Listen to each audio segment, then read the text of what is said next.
Hey, so today is January 9th. I don't know what today is. January 9th, Tuesday. Oh my goodness. Tuesday, January 9th. And today's been quite a rather slow day for me. Took the girls to school and then I came home and made myself a cup of coffee, and then I started a letter to my pen pal in Denmark. I've had her for, oh my gosh, like 20 years I've had her, and I did get to meet her in December of 2019, right before or right as the pandemic started. So that was pretty awesome that I got to meet her before the world shut down. My husband and I went for our 10-year wedding anniversary. And Denmark is a very beautiful country. So, I started writing her a letter. I haven't written a letter in years. It's been years. So that'll be fun for me to finish that up and get that off in the mail. I will also probably find a few things to send along with the letter. She did send me a Christmas box with some of my favorite Danish cookies, peppernotter. They are awesome. My girls say that they look like dog treats, but they do not taste like dog treats.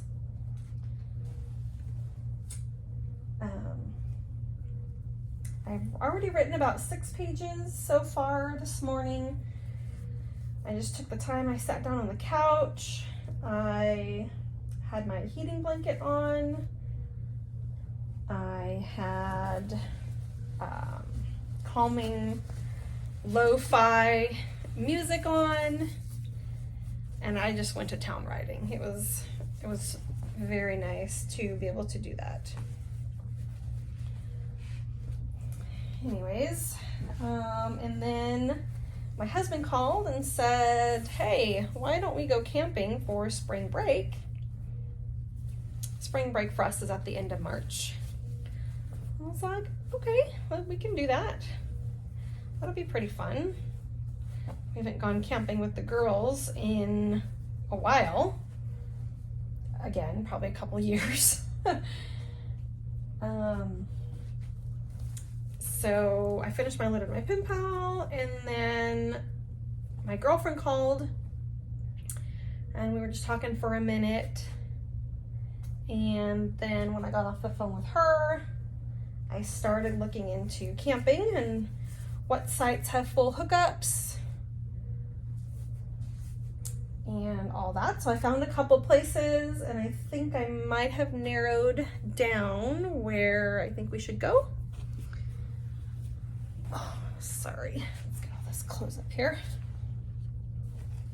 So my girlfriend will call me back, and then we'll talk about this weekend. I might see her this weekend, and we'll also talk about camping because she might go with us, her and her husband. Yeah, so this new year, I've just been feeling really unmotivated, I guess is the right word to say. I remember last year this time I was doing a decluttering challenge, and I was all about the decluttering. I just wanted to get rid of everything. Everything's got to go. But this year I am like, I don't know. I just feel like things need to be a little bit slower around here. I just don't have the gumption to just gung-ho get up and do stuff. Not that I'm being lazy, because I am not being lazy. I don't know, maybe just my priorities have shifted. Now that Christmas and the New Year and holidays are over, I think I'm kind of shifting my mind to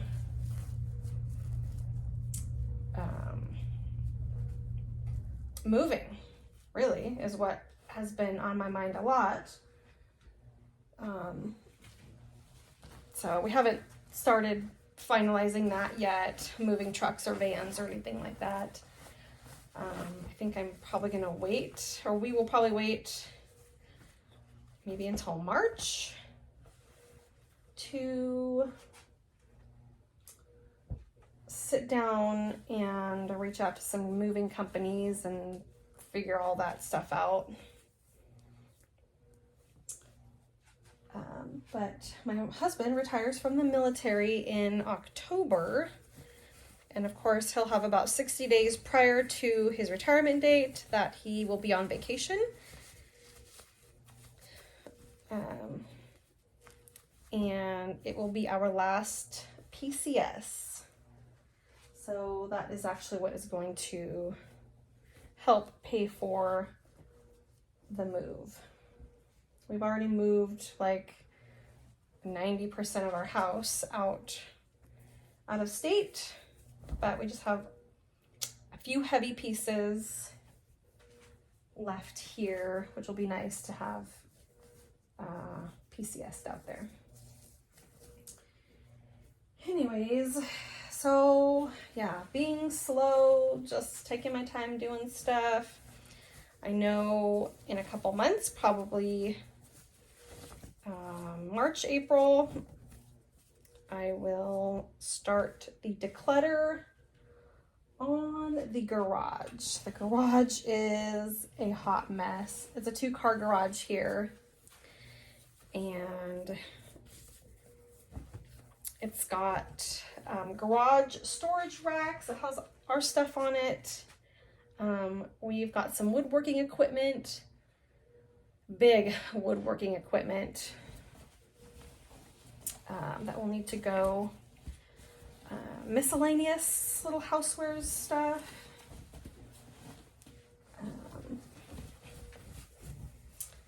But yeah, so start to declutter that. Have a yard sale. We'd like to have a yard sale where we are staying here. However,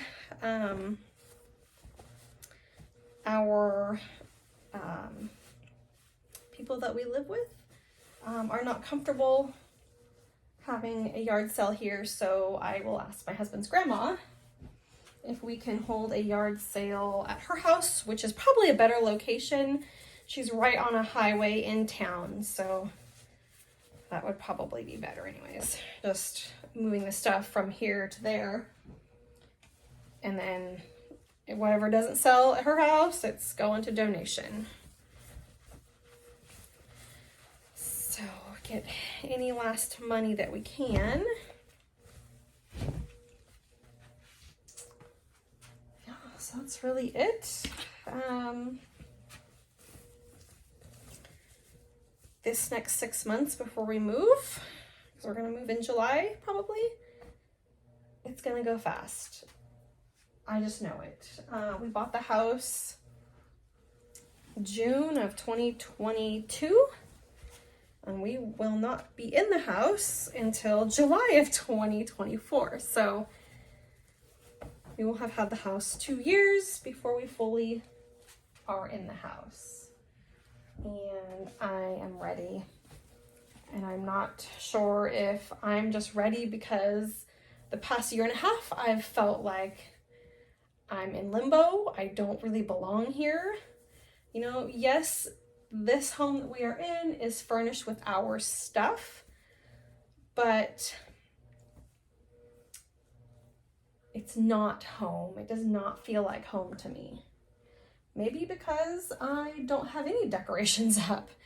We don't have anything on the walls with the exception of the calendars out there. There is nothing on our walls.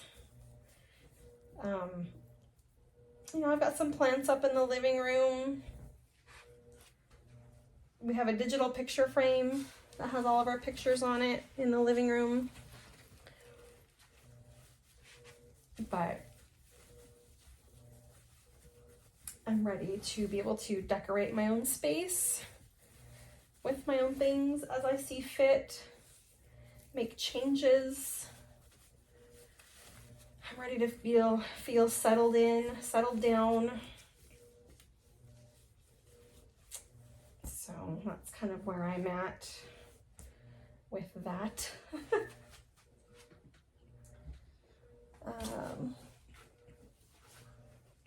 Yeah, so this house that we are in, we are going to leave a majority of our furniture that is here. Like this is our bedroom. We're gonna leave the bed frame. I don't have a headboard. I might try to find one. I don't know if I can find one for free, a queen size. That would be awesome. The nightstands are staying. Our dresser is not staying, the one right there. Couches are staying that are in the living room. The TV stand is gonna stay. The dining room table is going to stay. It was not ours to begin with. I had purchased it just for here. The bar stools are our neighbors. In the girls' room, the day bed and trundle bed are gonna stay. We're taking their dresser. The coat rack that's by the front door is going to stay. I have one like that that's at the new house. Yeah, so dishes, pots and pans are gonna stay. The washer and dryer is gonna stay. Minimal cleaning supplies are gonna stay. Silverware, I think I already said that. Dishes. Yeah, so it's weird to think that we're furnishing this place, but you know, it was part of our agreement. And plus we don't need all this stuff that's here. The house that's out of state is fully furnished, so we had bought some new pieces out there. So the stuff that's here I would sell anyways. So we furnished it for our neighbors, and so whenever they have company after we move, they can crash here. Yeah, so right, just getting the laundry done. I've got one more load in the washer, and I don't pick up the girls until 3:30, actually 3:45, and it is 2 o'clock now, so I've got a little bit more time. Oh man. Lately I've been on this, if you can read this, if you know what word this is, I have been on this hygge journey. I kind of always have been practicing hygge, but recently, more recent, like the last month, it's been in the forefront of my mind, and I think I'm trying to compensate for not being happy in this home. Not feeling happy, and so I've just been watching videos on it and just researching, and I found the audiobook on hygge, and I'm just like trying to make myself comfortable. I don't know, but I am just loving all of the like textures, the soft textures, the warmness, the dim lights. If you notice, I turned off my overhead light. I've got the light that's on my nightstand on, and it's a very warm light. I don't have any lights on in the living room just because the big windows in there provide lots of light when I was writing my letter. My kids come home, they're like, Mom, it's so dark in here. They start turning on all the lights. I'm like, turn the lights off. It's very cozy, it's very calming to have the dimmer lights.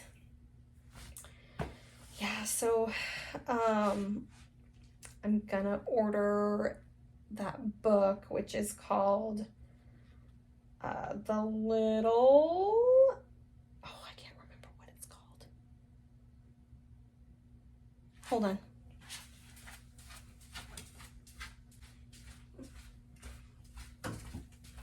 It's called Little Book of Hygge. The Danish Way to Live Well is one of them. The other book is The Little Book of Hygge, Danish Secrets to Happy Living. And then I think there was a couple of others that I wanted to get. But if you know what Hygge is, let me know. Let me know how you practice it, what you consider to be your, your things of hyggelig. So, yes. I even have a candle that is on in the living room. It's a very lightly scented candle. I don't have any candles that are non-scented. I only have 3 in this house, and they're all scented. Oh, and we also got oil lamps, which I've never had an oil lamp. So I bought some oil for it, and my husband put it all together, and he lit it, and I'm like, oh my gosh. For me, total cozy with the oil lamp. But we don't turn them on at all. That's really only for when the power goes out. So, all right, I'm going to finish putting these clothes away, and then maybe I will be back. We'll see.